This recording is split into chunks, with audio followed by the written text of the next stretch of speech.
Bienvenue sur votre chaîne préférée Akhbar al-Bled de Hassan Atlemsen. Après avoir tendu la main 2 fois sans réponse de la part des dirigeants de la junte, Mohamed VI vient en personne à Alger, selon un média très bien informé. Que dira encore cette fois Tebboune? Que dira Chengriha?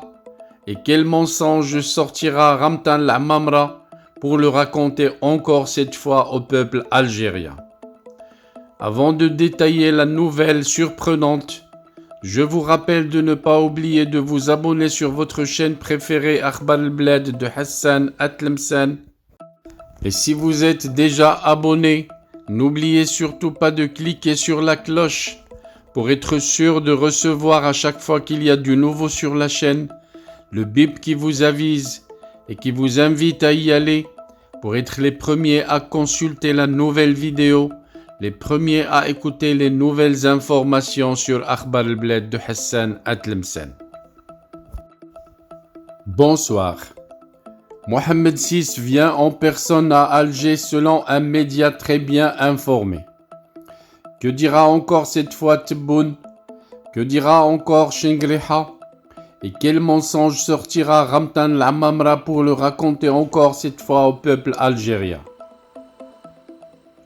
Toute la junte et les administrateurs à son service sont prêts à innover n'importe quel nouveau mensonge dans l'espoir d'empêcher les Algériens de descendre à nouveau dans la rue pour scander les slogans du Hirak, du genre Tebboune Mzouar, Jabouh al-Askar.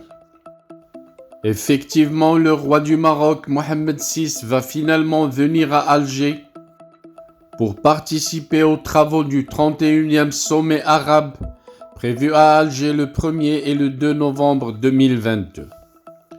Sur instruction des plus hautes autorités marocaines, des contacts ont été établis avec plusieurs pays du Golfe, l'Arabie Saoudite, le Qatar, les Émirats Arabes Unis, le Koweït, le Bahreïn, pour les informer que le roi Mohamed VI prendra part personnellement au 31e sommet de la Ligue arabe prévu les 1er et 2 novembre prochains à Alger.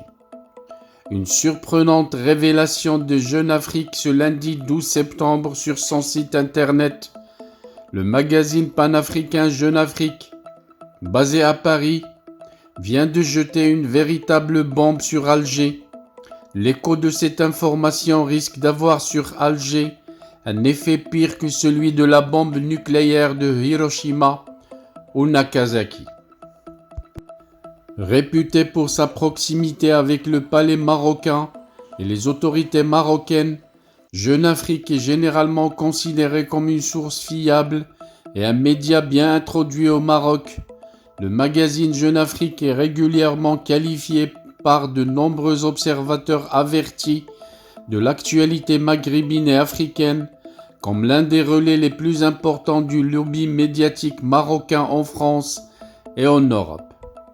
Ainsi, selon cette source, le Maroc aurait même entrepris des démarches pour inciter les dirigeants de ces États à participer à un très haut niveau à ce sommet afin d'en assurer le succès. Jeune Afrique cite des sources bien informées et ne précise pas leur nature, mais le magazine fondé au début des années 60 par Bachir Ben Ahmed, l'ancien ministre de l'information du président tunisien Habib Bourguiba, estime de son côté que le souverain marocain répondrait donc, et de quelle manière, à l'invitation que le président algérien Abdelmjid Tebboune a prévu de lui adresser via l'un de ses émissaires, le ministre de la Justice Abdelrachid Tabbi. Pour l'heure, cette annonce n'a pas été confirmée officiellement par les autorités marocaines. Selon un média algérien installé à Paris, la venue du monarque marocain à Alger sera un rebondissement majeur dans les relations algéro-marocaines. Et pour cause, selon le même média, il intervient dans un contexte bouillonnant et de fortes tensions politiques entre les deux grands pays du Maghreb, dit le média.